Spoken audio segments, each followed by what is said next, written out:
this class, especially in this class. So Randy Barley was third. Brian Winkler finished fourth. Dybel, Casey, Rash, and Dybel. Okay. 7 of the 8 cars finished on the lead lap.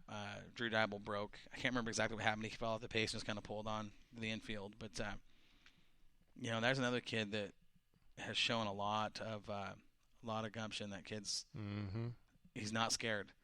And look, you want to talk about genetics. Dan Dybel's not scared of much either. No. I mean, that guy will just he'll drop the hammer and he will drive that car in. He'll hang that right rear on the cushion and just go. And another guy that's been really, really fast the last couple of weeks is that 74 car, and getting by him has become a lot easier said than done. It really has. Super Sport main event looked like this. This was this was a fun race because it came down to two. I don't want to call them teammates, but I'll call them good friends. Thompson got the win over Dan Dybel. Oh, wow. Okay, and we just talked about the 74 car and he led. Dan Dybel led a lot of this, and I think it was a caution that got him late in the race, put Thompson on his bumper. And, Brian, he has figured in the 4 years he's been racing, he's really got this figured out. Absolutely. I mean, there's guys that figured out and they're just race car drivers. And you can put Brian Thompson in that category. He's truly learned how to get that car to do what he wants it to do. And what's funny about Brian is he'll tell you he's learning the cars mechanically. He's learning the cars.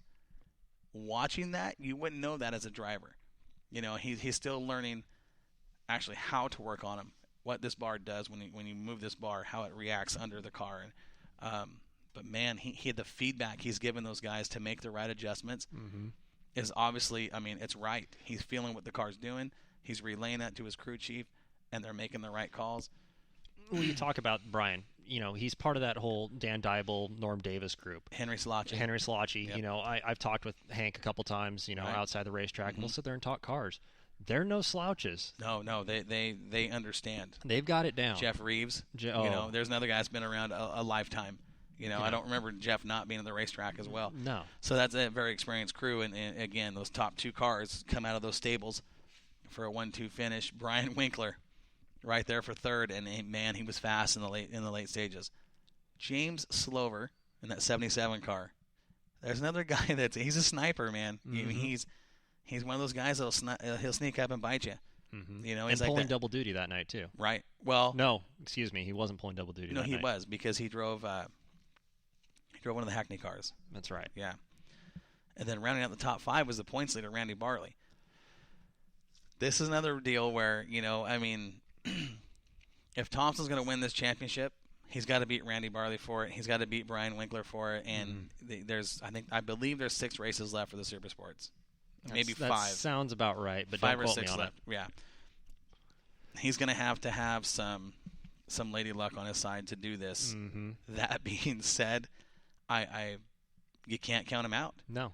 You can't count him out, but Randy Barley, look how consistent he's been all year.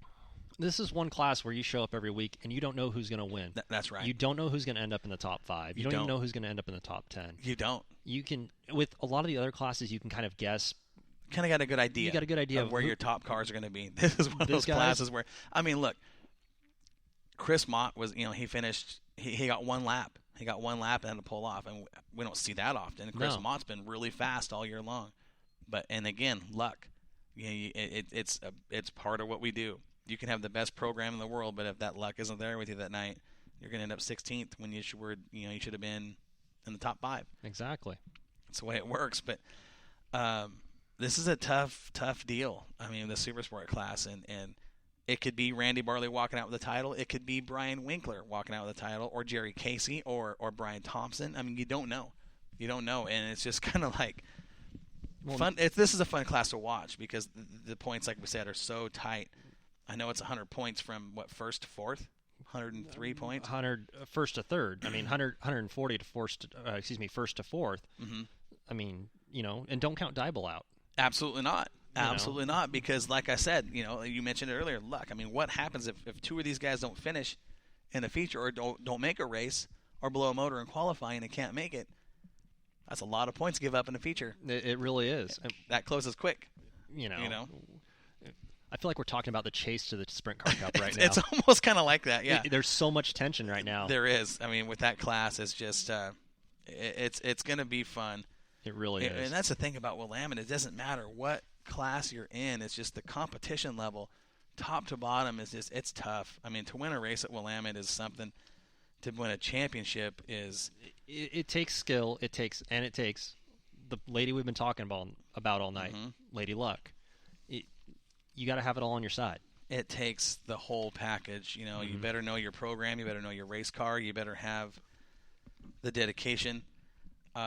We had with our modifieds, we didn't have a large group of modifieds, and we're gonna talk about that now because we only had 9 modifieds in the feature. We had 8 qualify, 9 in the feature because of the modified nationals that were up in Elma. Shipwreck Beads Nationals. Man, what a tough deal. Oh, that's like going back with a late model and racing the Lucas Oil Dirt Late Model Series. I mean, you got every heavy hitter in the Western region up there trying to make that show, and it's probably the biggest modified race in the Northwest. You know, I think so. It's just, you know, I've been a part of that.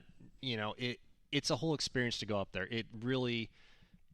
It's like a mini speed week in a weekend. It really is. I mean, next to speed weeks, you know, next to speed week for the modifieds, I think that is probably the hardest and toughest event for any modified team to go to. It really is. I mean, you're talking 50, 60 of the best modified drivers, best competition. There's no field fillers there. No. You know, you get the best from Oregon, Washington. You get cars from Montana, Wyoming, California. Yes. I mean, you get these guys coming up and traveling. You get some heavy hitters. You really do, and when you show up there, there's no love lost between anybody. That you're there to win, and we saw some of that. If you watch Facebook, we saw some cars get tore up. You know, that's how that show goes down. It's hardcore racing. It is racing, and you know, you start talking about the crown jewels. You know, that is. You know, growing up in the modifieds in my racing life, that is the crown jewel. That's the race. Right. I want to be a part of a winning team. Right. That one holds the most, in my opinion. I don't know. Oh, for the modifieds, there's no doubt. That's the one I think guys really say, hey, look, I mean, this is our schedule. I don't care what's going on. We're going to that race. Exactly. And you see that with the quality of the competition that shows up at that track. Jesse Williamson, Colin Weinbarger, Nick Trenchard made it up there. Chris Bolio came down out of Canada. Lawrence O'Connor out of Canada. Williamson. I mean, who's who? Exactly. You know, it's just one of those deals where you don't show up and think, okay, well, we're going to go out and run a good qualifying lap, make the show, or we're going to no. You have to fight tooth and nail to even get into the top 24. They take 24 to the show there. They took 24 this year. It looks like. I think I think last year they only took 20 or 22. Okay. But you know, you start talking that race. You get 50, 60 cars, and you're trying to make the top 1/3 to get in the show. That's against that field. That's tough. Well, and you start talking that they only locked, I want to say, 16 in on points. So then there's 8 guys that have to race their way through the heats and the Bs and the LCQ, and they didn't even run LCQ this year, I don't think. Really? Yeah. I unfortunately wasn't able to make it up. Well, we'll talk more about that. But you know, it's a 40-lap feature with 24 of the best cars in the Northwest. Absolutely, in the Western region, and that is one fast track. It's huge too. It's big, it's fast, and man, things happen. They happen there, and it's nasty. And that's one of the beauties of that track is it is huge. You can race 4 or 5 wide. Right. You know, you can enter turn 1 just wide open and let it fly, hang that thing out on the cushion, get it hooked up, and rock it out of 2. Right. That's the beauty of that track, but.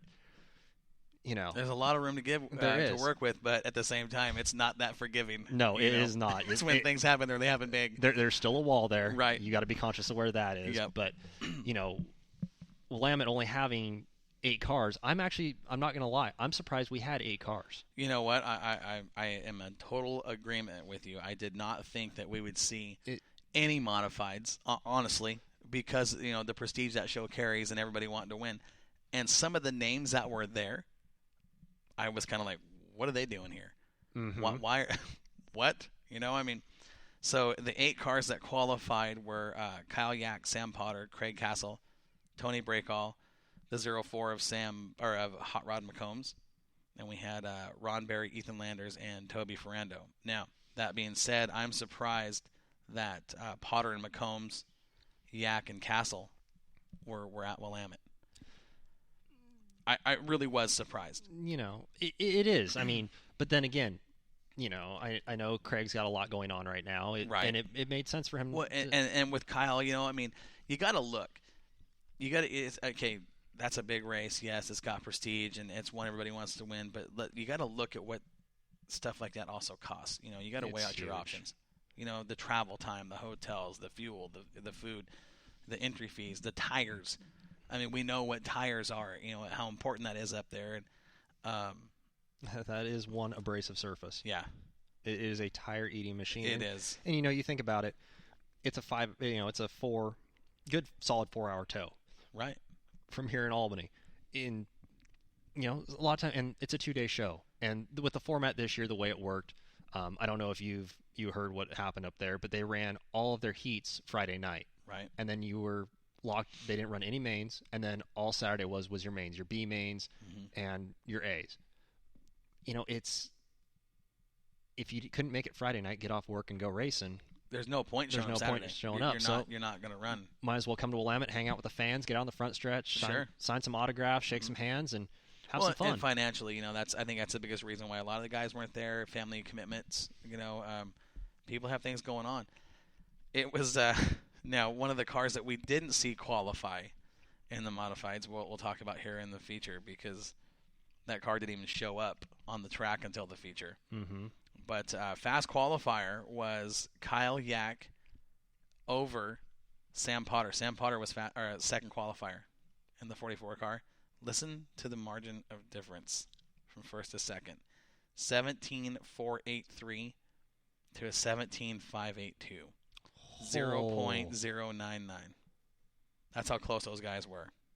And those two are, those two aren't slouches. You got two nice open motor cars that know how to get around Willamette. Potter with his experience on the asphalt, Kyle Yack, the defending, former track champion. And look at who timed in third. Craig Castle. And he's been on fire up at Sunset. He has. He's been pretty good everywhere he's been the last year.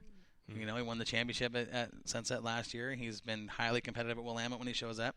He 17.630, so a little over a tenth and a half off of fast time. Breakall was fourth fast. McCombs, Ron Berry, Landers, and Toby Ferrando. We had one heat, and Craig Castle won it. Rod McCombs, and that's a guy that in the modifieds has been pretty darn good lately. He really has that 04 car. That 04, they're figuring it out. Those guys over at Team Amco, they're getting it figured out, and they're putting that thing up front. They've been very, very competitive in it, and he led quite a bit of this.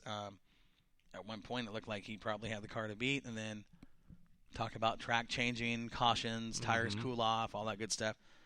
Castle pulled off the win by just over half a second. Okay. McCombs was second.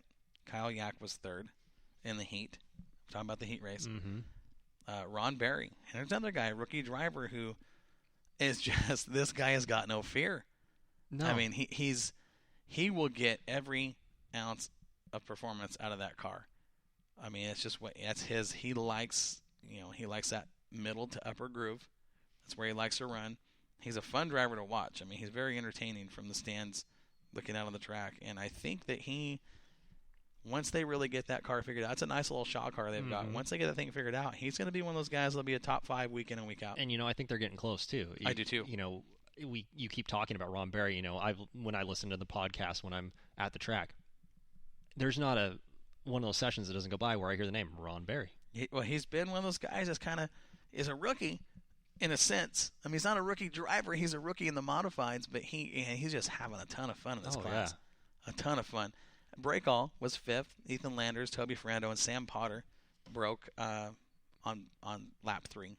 So he didn't finish the heat race, but we know how fast Sam has been all year. We got to the main event, and we had 30-lap main event. And we made it all 30 laps. All 30 laps. One car broke on lap 6. Toby